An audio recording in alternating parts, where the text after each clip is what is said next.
to comfort and to shade. Let not your heart be troubled, child, nor let it be afraid.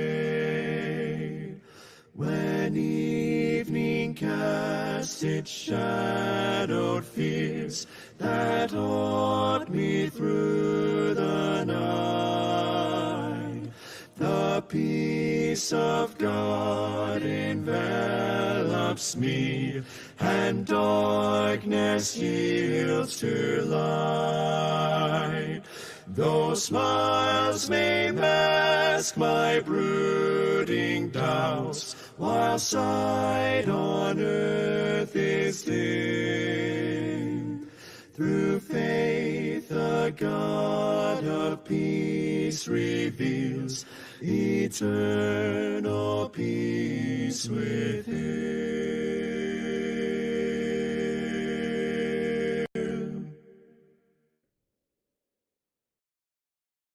Oh, how sweet will be to meet the Lord when he comes in glory by and by.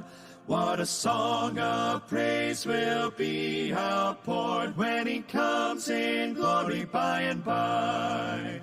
How sweet will be when he comes again in the scarlet sky. What joy it will be, what joy it will be when he comes in glory by and by. We will have our robes all white as snow when he comes in glory by and by. Oh, be ready with the Lord to go when he comes in glory by and by. How sweet will be, how sweet will be when he comes again in the scarlet sky. What joy it will be, what joy it will be when he comes in glory by and by. I am longing for that. 7 o'clock na po, isang mapagpalang gabi po sa bawat isa. Welcome po sa ating C4 Hope Meeting Virtual. Palagi pong kagalakan na kayo ay makasama namin. Ako po si Ate Cheryl, ang inyong lingkod. Halina't sabay-sabay po nating tunghayan. Isang oras na may awit, patotoo at mensahe ang hatid ng ating gawain. Purihin po ang Panginoon, palagi po tayo nagkakaroon ng mga bisita. Kaya salamat sa ating mga kapatid na walang sawang nagpapasa ng link para ibahagi sa inyong mga mahal sa buhay. Bagong nakikilala sa inyong mga kamag-aaral, katrabaho man yan. Kaya kung kayo po ay bisita tonight, kung kayo po ay mapapagpala sa inyong mapapakinggan, makiisa na rin po kayo sa pag-send ng ating link upang mas marami pa ang makapakinig ng mabuting balita na hatid ng ating Hope Meeting. Maaari din po nating mabalikan ang mga nagdaang gawain. Meron po tayong Facebook group. Pinopost po natin dyan lahat ng mga naging gawain po natin. Ang pangalan po niyan ay C4 Hope Meetings Group. Kung kayo po ay may mga katanungan, meron po kayong comment, pwede rin po dyan. Kung kayo din po ay may prayer request, kagalakan po na maisama namin kayo sa aming mga araw-araw na panalangin. At mamaya po, kung kayo po ay hindi busy at hindi kaagad aalis sa ating Google Meet, maaari po kayong mag-join sa ating ginagawang breakout sessions. Pindutin nyo lamang po yung join pag po nag-pop up sa inyong screen mamaya. Kagalakan po na kayo po ay makasharing time ng ating mga nangunguna. At palagi po tayo nagsisimula sa pagbasa ng kanyang mga salita. Marahil ay familiar na po sa atin ang sinasabi sa Aklat ng Hebreo, Kabanatang 6, mga talatang 18 hanggang 19. Hindi nagbabago at hindi man lang nagsisinungaling ang Diyos. Kaya tayong nakatagpo ng kanyang kalinga ay panatag ang loob na umaasa sa mga pangako niya. Ang pag-asang ito ang siyang matibay at matatag na angkla ng ating buhay. Purihin ang Panginoon sa kanyang mga salita. Hinihilingan ko po ang ating Missions Department Head, Brother Joel Millares, para po sa pagbati tonight. Mula po sa pamunuan ng Christ, the Cornerstone Covenant Communities, binabati ko po kayo ng isang magandang gabi mga kapatid kay Kristo. Isang kagalakan pong muli makasama kayo sa pag-aaral na ito. Salamat po sa buhay ng ating mga tagapanguna na walang sawang nagbabahagi ng salita ng Diyos maging ang ating tech team na siyang naghahanda po para sa gawain na ito. Na-acknowledge din po natin ang iba nating mga kapatid, kamanggagawa mula po sa pamunuan ng Ambulong Bible Christian Fellowship at Emmanuel Community Connection sa Tandang Sora. Muli po mga kapatid, sama-sama po tayo mag-aral ng salita. Salamat po. Maraming salamat, Brother Joel, sa inyong pagbati. Sa pagkakataong ito, nais ko pong ibahagi, ano nga po ba yung Hope Meeting? Bakit nga po ba tayo nagkakaroon ng ganitong gawain? Hope po stands for Household Opportunities, Presentation, and Experience. At ang CFR Hope Meeting po ay una, naglalayon na maibalita ang makapangyarihang pagkilos at mensahe ng Panginoon sa komunidad. Ikalawa, maibahagi ang galak na nadarama dahil lamang po sa biyaya ng ating Panginoon. At ikatlo, layunin po nito na mahamon ang bawat isa na tumugon sa Panginoon at makibahagi sa buhay na may pagpapahalaga sa Kanya at sa Kanyang kalooban. Kaya dalangin po namin na ang bawat isa sa inyo ay tunay na mahamon sa gabing ito. Tayo po ay magpatuloy sa pamamagitan ng pag-awit. Kung nalalaman niyo po, sabay-sabay nating awitin, Ikaw lamang ang Diyos.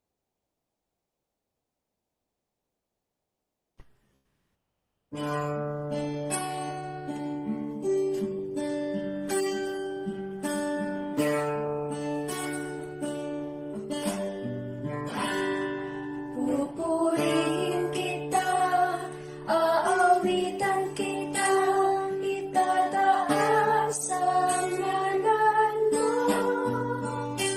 Pagkat walang ibang Diyos na katulad mo, ikaw lang ang daan, ikaw lang ang may akda ng buhay, ikaw lang liwanag sa pananaw, ikaw lang ang kapayapaan, ikaw lang nangakong di mawalay, ikaw lamang ang Diyos. Pupurihin kita, aawitan kita, itataas ang ngalan mo. Pagkat walang ibang Diyos na katulad mo, ikaw lang ang daan, ikaw lang ang may akda ng buhay, ikaw lang liwanag sa pananaw, ikaw lang ang kapayapaan, ikaw lang nangakong di mawalay, ikaw lamang ang Diyos.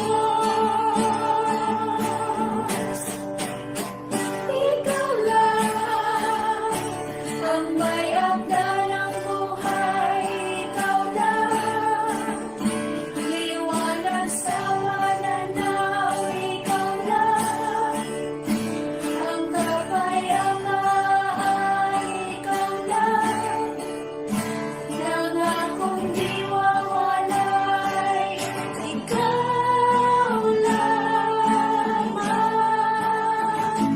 ang Diyos.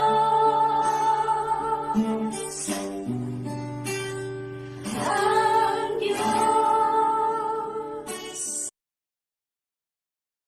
Amen. Salamat sa napakagandang mensahe ng awit. Wala ngang ibang Diyos sapagkat nag-iisa ang Diyos na may akda ng ating buhay. Marapat nating ibigay ang lahat ng kapurihan tanging sa Kanya lamang. Tayo po ay makakapakinig ng patotoo. Pakinggan natin ang patotoo ng isang kapatid kung paano niya naranasan ang pag-ibig at kabutihan ng ating Panginoon sa kanyang buhay sa pamamagitan ni Ate Mary Lynn Dikinan at susundan ng handog awit ni Ate May Gulapa.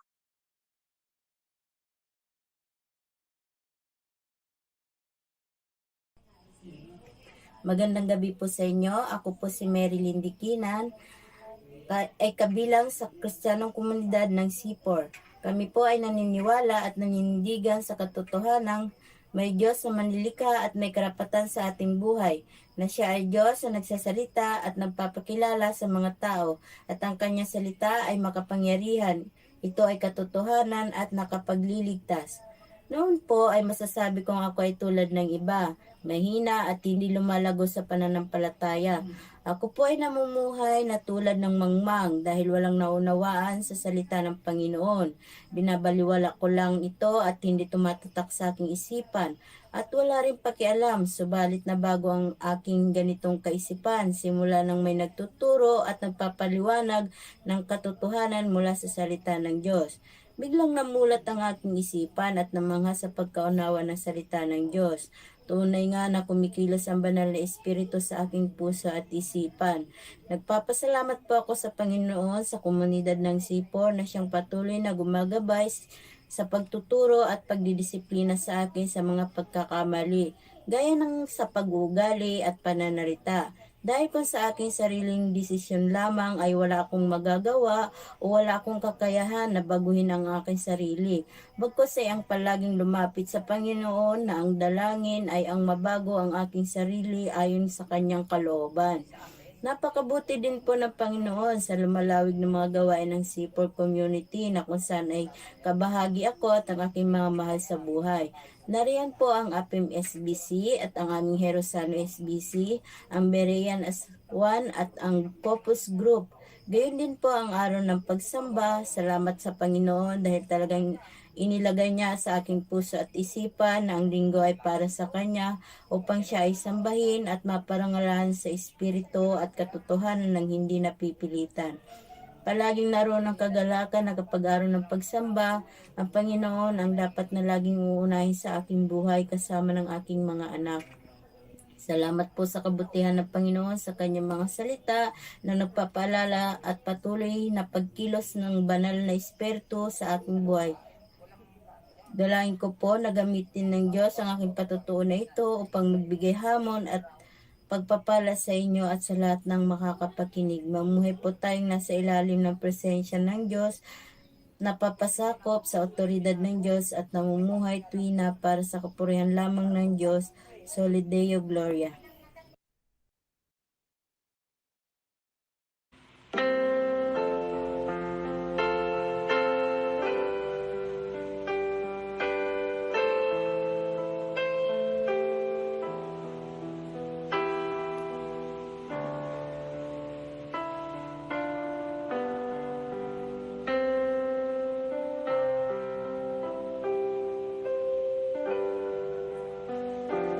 O Diyos, bakit ako ang pinili mo bilang anak? Batid mo ang aking buhay. Bakit pinatawad mo, nilinising niligtas sa krus, sala ko'y binayaran.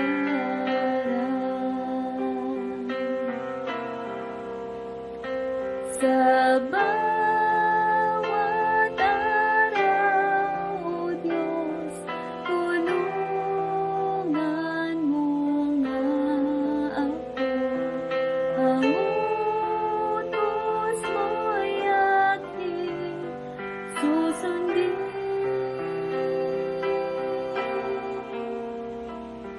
Buong buhay ko alay sa'yo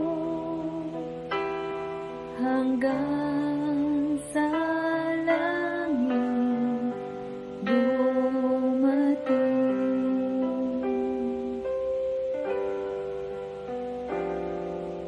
Krus na buhay, mangha sa dakila, pag-ibig ng Diyos, sagana ang biyaya niya.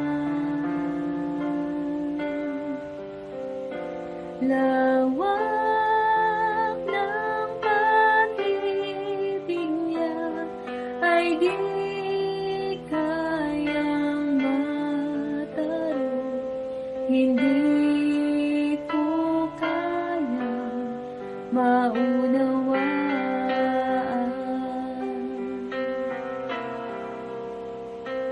Sa bawat araw, O Diyos, tulungan mo nga ako. Ang utos mo'y aking susundin. Buong buhay ko alay sa iyo hanggang sa langit dumating.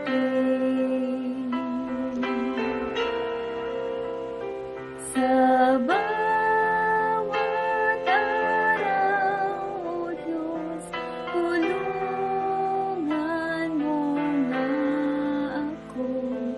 Ang utos mo'y aking susundin.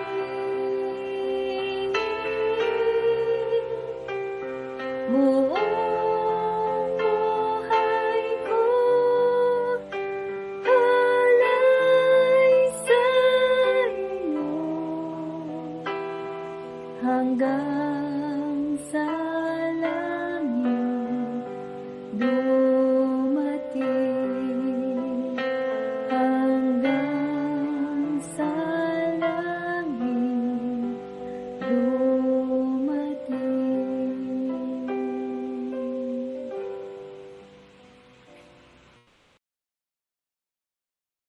Amen. Maraming salamat sa ating mga kapatid kay Ate Marilyn Dikinan sa kanyang patotoo, tunay na nakakahamon.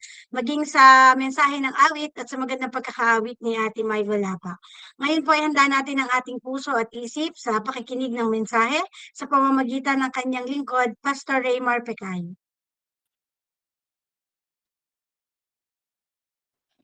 Maraming salamat, Sister Marilyn, sa iyong church life testimony.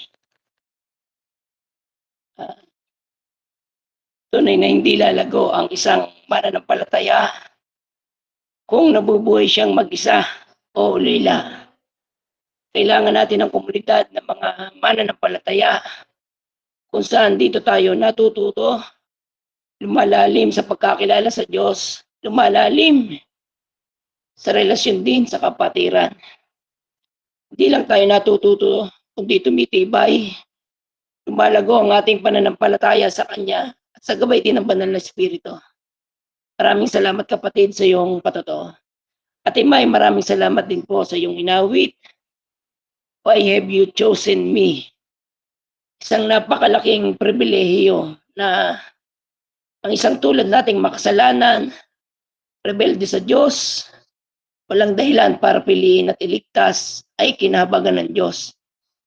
Ito ay isang malaking biyaya na dapat nating makita at ipagpasalamat sa Diyos. Tayo na wala ni katiting na mapagmamalaki o ambag para maligtas ay tinubos dahil lamang ito sa kanyang wagas na pag-ibig. Kaya ang papuri, parangal at pagsamba ay nararapat lamang sa kanya. Magandang gabi po sa bawat isa. Pagpasensyahan niyo po yung aking boses. Marami po tayong pagsubok na kinaharap at patuloy na kinakaharap. Iba't iba po ang hamon na ating pinagdadaanan at marahil ito ay nagdudulot sa atin ng matinding kalungkutan o kawalang pag-asa. Subalit sa gabing ito, sa pamamagitan ng katotohanan ng salita ng Diyos, makasumpong tayo ng kaaliwan, tunay na pag-asa. Manalangin po tayo. Panginoon, maraming salamat sa pagkakataon. Ito muli na kami ay makapagtipon, makapagpalakasan mula sa awit, patotoo, at ngayon po sa pag-aaral ng inyong mga salita. Dalangin po namin na sa pamamagitan ng gawain ito, sa pamamagitan ng inyong pong mga salita, ay tunay na makasumpo kami ng tunay na pag-asa. Kami po inyong samahan, maging ang connection ng bawat isa, maging yung aking boses, Tulungan niyo nga po, Panginoon, na maging malinaw ang aking pagbabahagi. Dalangin ko rin po, Panginoon, ang gagawing necro-service ngayong gabi doon po sa Bicol, sa pangunguna ni Kuya Onin. Po, bigyan niyo siya ng karunungan sa paghahatid ng inyong pong mensahe, ng inyong salita, ng inyong mabuting balita, Panginoon. Dalangin po namin ang kapayapaan at kaaliwan sa buong sambahayan ni Lucky, maging ng buong Malasarte family. Gamitin niyo po ang salita na kanilang maririnig upang maging kanilang kaaliwan, kapayapaan at tunay na pag-asa. Dalangin din namin para sa aming mga kapatid na may karamdaman at patuloy na mga nagpapagaling, Panginoon. Si Pastor Ruben, Sister Lucy, si Ate Beros, pati si Brother Lennon, si Ate Mea. Batin niyo nga po, Panginoon, ang kanilang pong mga kalalagayan, pisikal. Kaya nga po, Panginoon, ang patuloy na magpapagaling sa kanila. Dalangin po namin na maranasan nila. Hindi lang po ang kalakasang pisikal, kundi ang kalakasang espiritual. Pag-asa na nagmumula sa inyo, Panginoon. Dalangin din namin, Panginoon, yung mga kapatid namin may sirang relasyon. Kaya nga po, Panginoon, ang kikilo sa kanilang mga puso. Nawa po ay pagyamanin niyo po sa kanilang puso ang pag-ibig sa isa't isa. Kaya nga po, Panginoon, ang mawak sa kanilang relasyon. At ito'y, anumang sirang relasyon, ito'y maayos, Panginoon. Kaya nga po, Panginoon, na magpapala sa bawat isa. Tulungan niyo nga kami sa gabing ito sa pangalan ni Jesus. Amen. Isang mapagpalang gabi po sa bawat isa. Welcome po sa ating Hope Meeting. Sa taong ito, patuloy po nating tinatalakay ang tema na a community committed to God's truth, walking in humility in every godly pursuit. Patuloy nating itinatalaga ang ating mga sarili sa katotohanan ng kanyang mga salita. Mga katotohanan na ang hatid sa atin ay tunay na pag-asa. Nagana po sa social media ang tila mga salita ng Diyos na kung saan nanundo ay huwad na pag-asa. Mga pangaral na maganda sa pandinig. Ngunit kung susuriin ay pawang mga kasinungalingan at maghatid sa isang tao na tiyak na kapahamakan. Kaya tayo bilang isang komunidad, sinisikap po natin sa gabay ng banal na Espiritu na alamin ang katotohanan ng salita ng Diyos dahil ito ang tunay na magpapalaya sa atin at magdudulot sa atin ng tunay na pag-asa. Isa pa pong katotohanan mula sa salita ng Diyos, paalala ng ating pong team verse. Sabi po doon sa Isaiah 62b, "But this is the one to whom I will look. He is humble and contrite in spirit and trembles at my word." Ang tao po ay nag-iisip, siya ay mabuti. Okay lang siya at wala siyang problema. Na siya sa kanyang pamamaraan ay kaya niya magbigay ng kaluguran sa Diyos. Ngunit ngayon nabasa natin, nilinaw ng Diyos kung ano yung makapagbigay ng kaluguran sa kanya. Isang tao na nagpapakumbaba at nagsisisi. May takot, nanginginig sa kanyang mga salita at sa utos niya ay sumusunod. Hindi natin siya mabibigyan ng kaluguran sa anumang ritual o pamamaraang pantao. Diyos ang nagsabi, nilinaw niya ito. Ito ang kanyang kinalulugdan. Para po sa buwan na ito, sa huling pagtalakay sa gabing ito, itong ating pong monthly theme, a community committed to God's truth, orthodoxy, orthopraxy, and orthopathy in ecclesiology. Patuloy pa natin tinatalaga ang ating mga sarili sa pag-alam sa tamang aral. Kung mali ang aral na ating matututunan, mali din ang magiging application. Kaya napakahalaga po sa ating pag-aaral at pangangaral, alamin ang katotohanan ng salita ng Diyos. Kung hindi po magkakaroon tayo ng tinatawag na false hope o huwad na pag-asa, mahirap pong mabuhay sa maling akala. Kaya tayo bilang isang komunidad, sinisikap natin at sa gabay pa din ng banal na Espiritu ay maunawaan ang katotohanan ng salita ng Diyos. At siya ating pag-asa upang mapalaya tayo sa napakaraming kasinungalingan sa mundong ito. Muli, tamang aral, resulta, tamang gawi, at sa huli, gawi na hindi napipilitan. Tamang gawi o kilos na kung saan bunga ng isang pusong binago, kinilos ng salita ng Diyos. Nawa, masumpungan sa atin sa gabing ito ang tunay na pagbabagong hatid ng salita ng Diyos. Para po sa pag-aaral natin sa gabing ito, matatagpuan po natin ang teksto sa unang Korinto, chapter 1, verse 24 hanggang 25. Ito po sinasabi. Subalit sa mga tinawag ng Diyos, maging Hudyo, maging Griego, si Kristo ang kapangyarihan at karunungan ng Diyos. Sapagkat ang inaakala nilang kahangalan ng Diyos ay karunungan higit pa sa karunungan ng tao.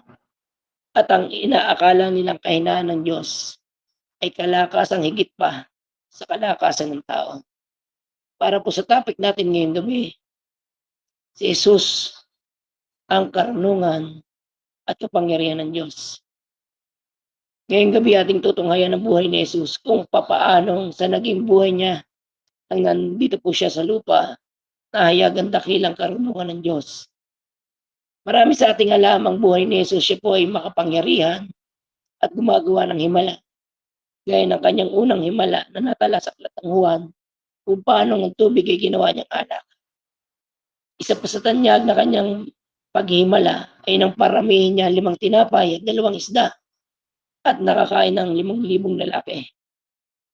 Si Jesus ay nakilala at isa sa pagpapatunay na siya ang Mesyas ay dahil sa kanyang mga pambihirang gawa o paghihimala. Isa pang kapangyarihan kanyang taglay bukod sa himalang ito ay ang pagpapagaling niya ng maraming karamdaman ng tao.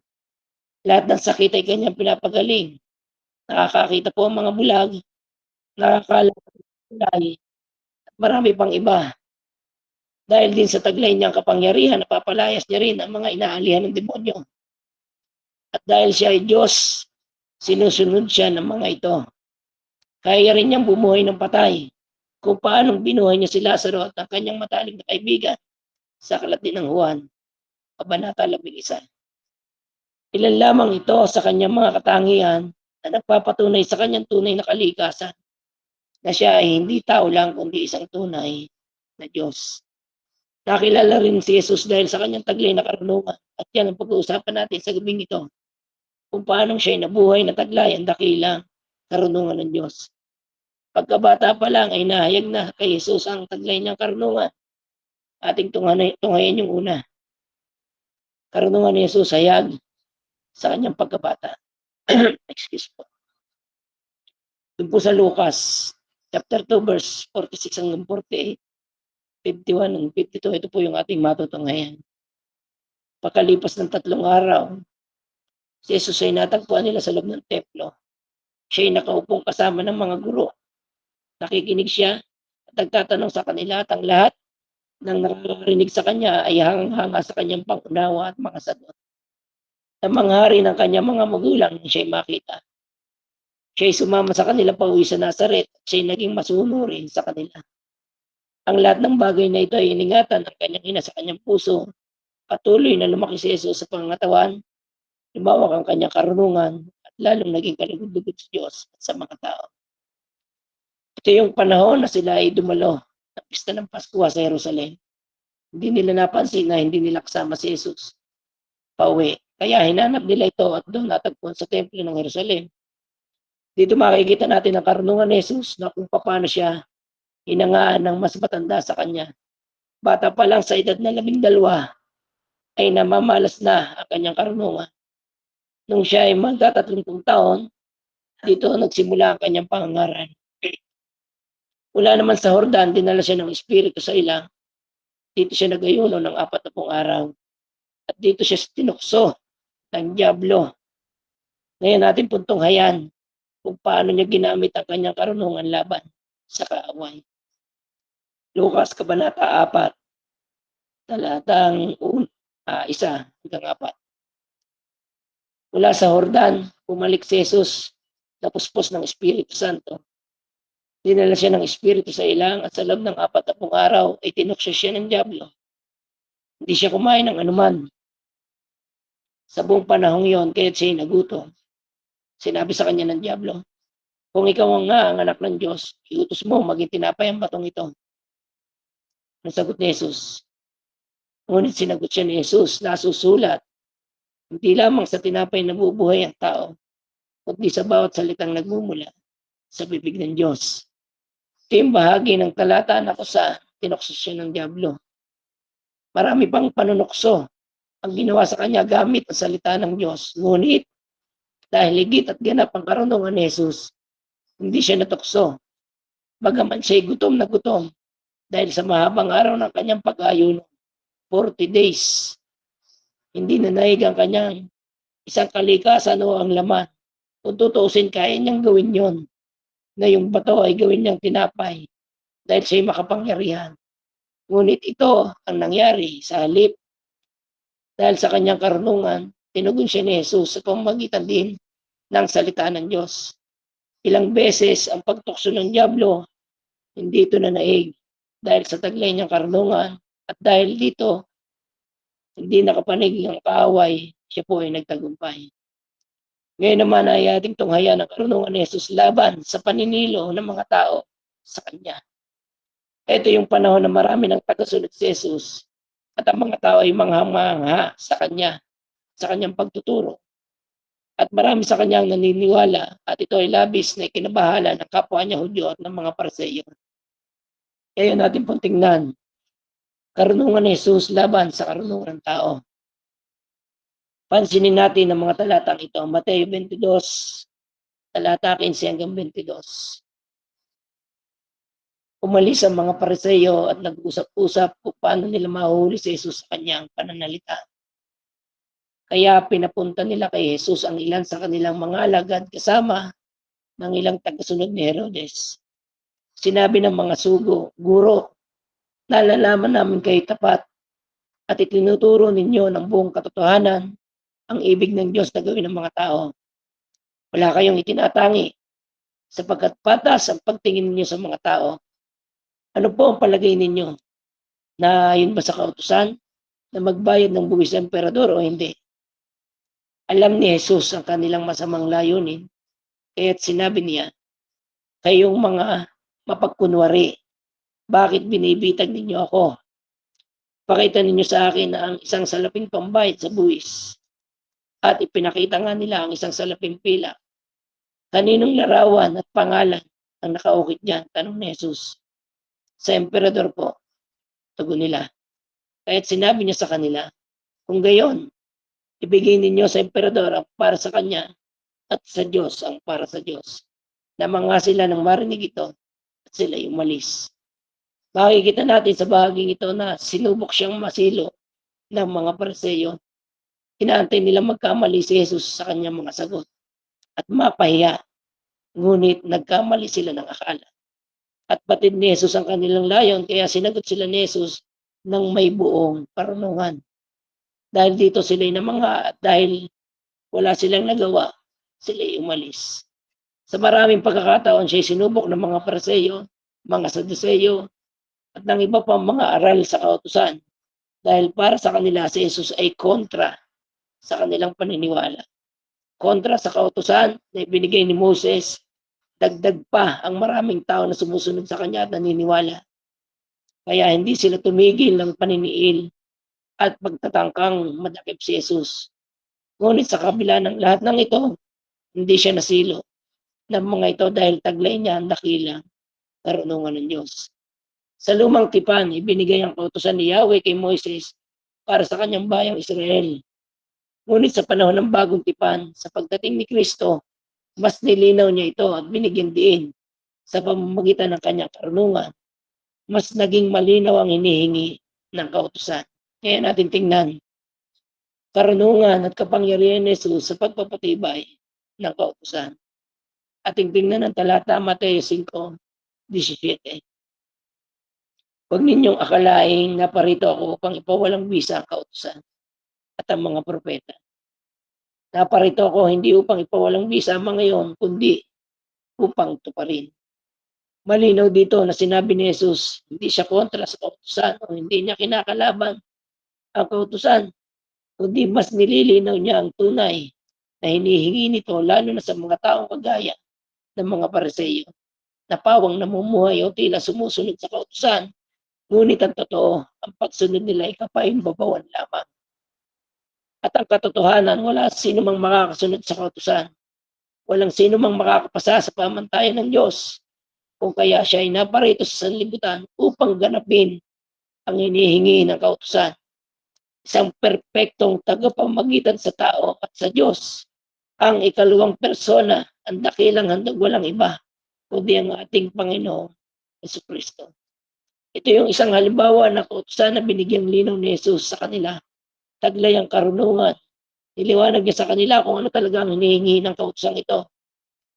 Mateo 5:27 hanggang 28. Narinig ninyong sinabi, huwag kang mangangalunya. Ngunit sinasabi ko sa inyo, ang sino man tumingin sa isang babae nang may pagnanasa ay nangangalunya na sa babaeng iyon sa kanyang puso. Marami ang nag-iisip nung panahon na iyon na ang kasalanan na ilang nakikita sa gawa. Yung mga kasalanang lantad. Para sa kanila, yun ang kasalanan na dapat parusahan. Nilinaw ni Jesus na kahit hindi mo ginagawa ang aktual o literal, ang isang kasalanan, kahit ito ay nabubuo pa lamang sa isip mo o nasa isip mo pa lang, ay nagkakasala ka na. Ito ay parehas lamang sa harapan ng Diyos. Parehas ng puso, makalaman, makasalanan. Isang pusong may pagnanasa pa rin. Kahit naman magpahanggang ngayon, marami pa din ang nag-iisip na ang kasalanan ay lamang mga bagay na nakikita o hayag na hayag. Kaya kadalasan, mabilis ang tao magkumpara o ikumpara ang sarili nila sa iba. Gaya na lamang ng isang talatang ito na ating matutunghayan, yung babaeng pinatawad sa pangangalunya. Matutunghayan po natin yan sa Juan chapter 8 verse 1 to 11. Si Jesus naman ay pumunta sa bundok ng mga Olibo. Kinabukasan, maaga pa ay nagbalik na siya sa templo. Lumapit sa kanya lahat ng mga tao. Umupo siya at nagsimulang magturo. Dumating noon ang mga tagapagturo ng kautusan at mga Pariseo na may dalang isang babaeng nahuli sa pangangalunya. Iniharap nila ito sa karamihan. Sinabi kay Jesus, Guro, ang babaeng ito ay nahuli sa aktong pangangalunya. Ayon sa kautusan ni Moises, dapat batuhin hanggang sa mamatay ang mga katulad niya. Ano naman ang masasabi ninyo? Itinanong nila ito upang subukin siya at nang may maiparatang sila laban sa kanya. Ngunit yumuko lamang si Jesus at sumulat sa lupa sa pamamagitan ng daliri. Patuloy sila sa pagtatanong kaya tumayo si Jesus at nagsalita. Ang sino man sa inyo na walang kasalanan ang siyang maunang bumato sa kanya. At muli siyang yumuko at sumulat sa lupa. Nang marinig nila iyon, sila isa-isang umalis simula sa pinakamatanda. Iniwan nila ang babaeng nakatayo sa harap ni Jesus. Tumayo si Jesus at tinanong ang babae, Nasaan na sila? Wala na bang humahatol sa iyo? Wala po, Ginoo, sagot ng babae. Sinabi ni Jesus, hindi rin kita hahatulan. Umuwi ka na at mula ngayon ay huwag ka nang gumawa ng kasalanan. Makikita natin yung karunungan ni Jesus lalo na sa mga sitwasyon ito. Na siya ay patuloy na sinusubok ng mga Pariseo. Iniisip nila na hahatulan niya rin ang babae ng kamatayan. Alinsunod sa kautusan ni Moises katulad ng paghatol nila. Ginawa nila ito upang mayroon silang may paratang kay Jesus na mamamatay tao din. Ngunit hindi lingid kay Jesus ang kanilang iniisip. Sa halip, pinamukha ni Jesus ang kanilang tunay na katatayuan na sila man ay makasalanan din at nangangailangan ng habag ng Diyos. Gaya ng naranasan ng babaeng nangangalunya. Nakaranas siya ng habag. Siya ay hindi hinatulan ni Jesus. Siya ay pinauwi. Kalaki pambili na huwag na magkakasala. Siya ay kinahabagan at nakaranas ng kapatawaran. Dahil sa karunungan ni Jesus, nakaligtas siya sa tiyak na kamatayan. Sunod po nating tingnan, karunungan at kapangyarihan ni Jesus hayag sa kanyang pagpapagaling. Makikita natin sa bahaging ito ang karunungan at kapangyarihan ni Jesus even sa kanyang pagpapagaling ng may sakit. Sabi po doon sa Juan chapter 9 verse 13 hanggang 15, dinala ng mga tao sa mga Pariseo ang dating bulag, araw ng pamamahinga. Nang gumawa si Jesus ng putik at ng pinagaling niyang bulag, tinanong din siya ng mga Pariseo kung paano siya nakakita.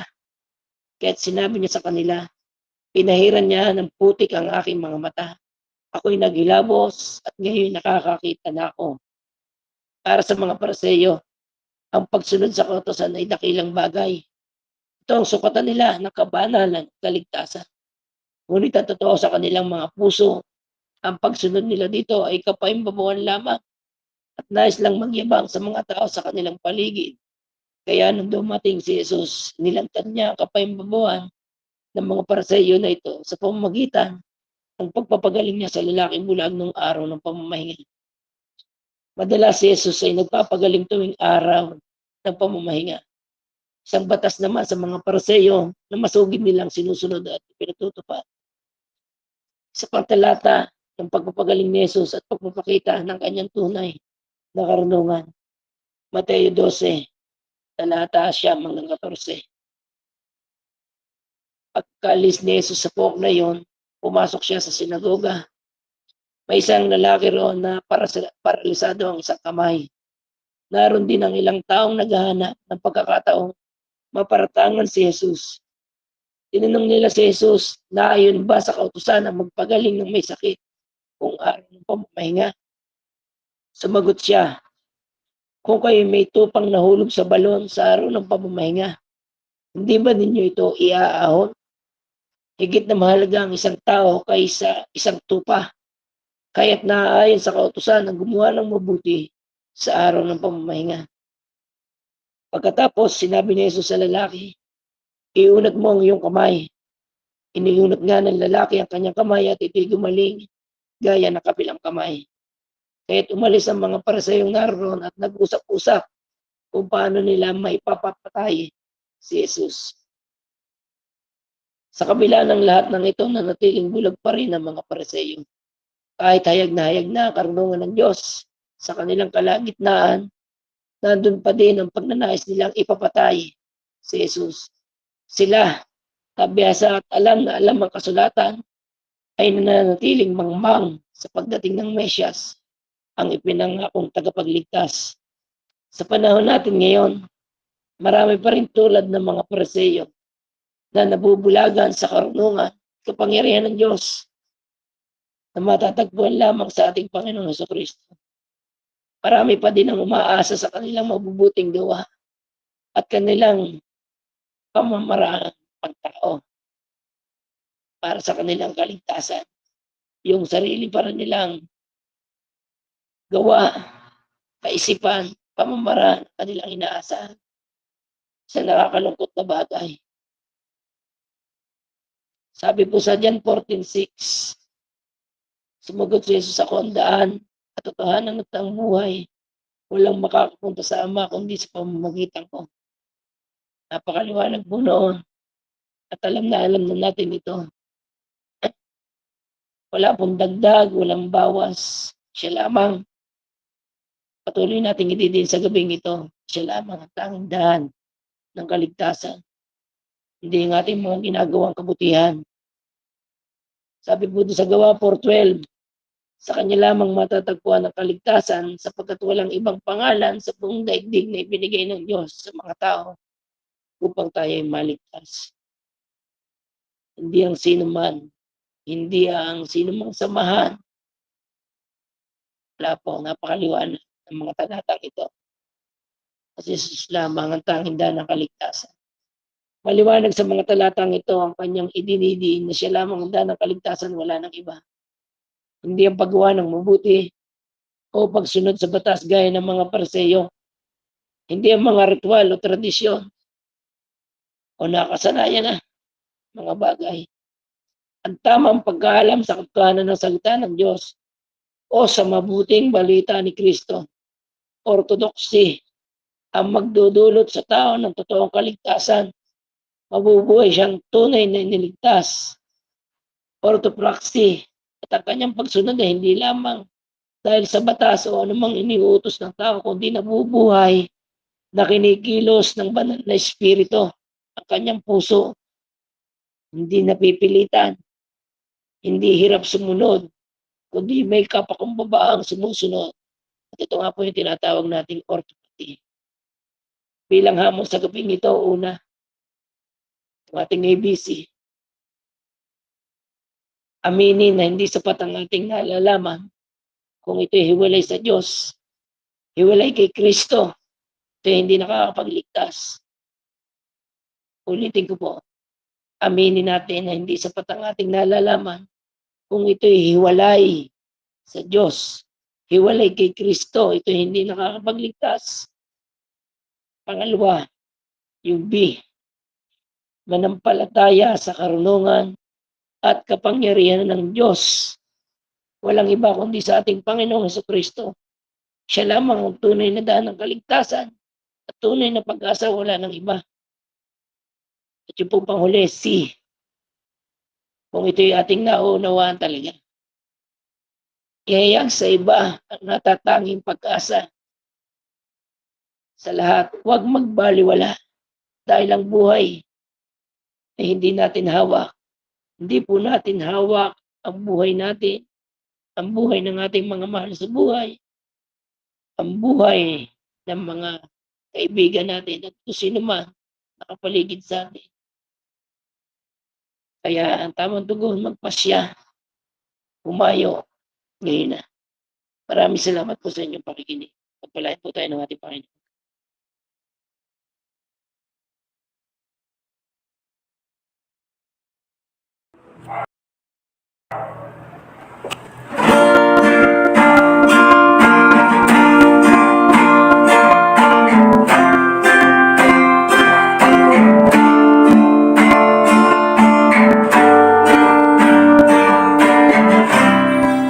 Sinong babantay sa'yo? Itong mundo'y nilikha mo. Ang araw at buwan, gawa ng iyong mga kamay. Sinong hihigit sa'yo? Langit ay iniwan mo, pag-ibig na hatid, pag-asa sa katulad ko, kahanga-hanga ka, aking Jesus, kalatian mo'y walang hanggan. Dakilang Diyos, wala ngang babantay sa'yo, o aking Jesus.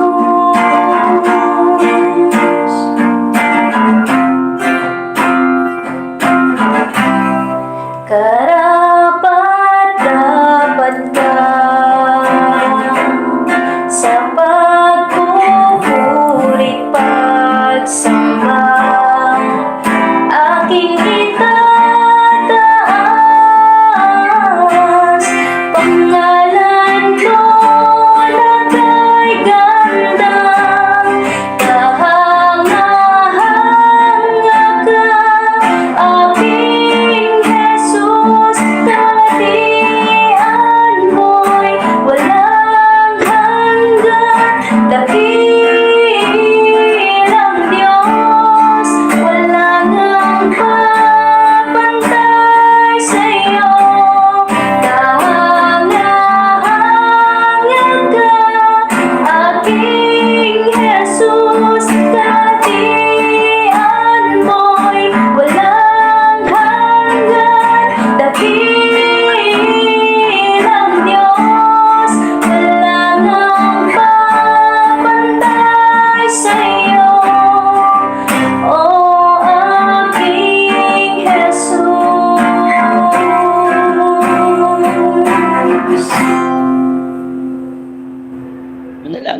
tayo. Aming Ama, salamat po sa katotohanan ng inyong mga salita. Siya nagbibigay sa amin ng tunay na pag-asa. Patuloy niyo kilusin ang aming mga puso, ang aming isipan, na talagang makita ang kadakilaan ng inyong pag-ibig sa amin. Na patuloy din namin makita na kami bilang tao, wala talaga kami magagawa para iligtas ang aming mga sarili. Tulungan niyo nga kami, Panginoon, na maging maliwanag sa amin ang gospel, Panginoon. At kami mabuhay ayon dito, Panginoon. Dalangin din namin na ang gospel namin tinanggap hindi manatili sa amin, kundi nato na nag-aalab sa aming mga puso na ito ibahagi sa iba. Hindi kami magpatumpik-tumpik, Panginoon, kundi talagang maging bahagi na ng aming mga buhay. Ang ibahagi ito, Panginoon. Maraming salamat po. Tulungan niyo nga kami. Kilusin niyo po kami, Panginoon, sa pangalan ni Jesus. Amen. Amen. Purihin na ang Panginoon sa kapahayagan ng kanyang mga salita. Salamat, Pastor Raymar, sa napakalinaw na mensahe tonight. At wala po kaming ibang dalangin, kundi ang bawat isa na naririto ay tunay na nahamon, napagpala, at masumpungan na may katapatang ipinapahayag ang mabuting balita. At ngayon po ay ang ating mga pasasalamat. Kung kayo po ay napagpala ngayong gabi, maaari po kayo mag-unmute, mag-raise hand, o kaya ay mag-message sa ating chat box. Kagalakan po na aming basahin.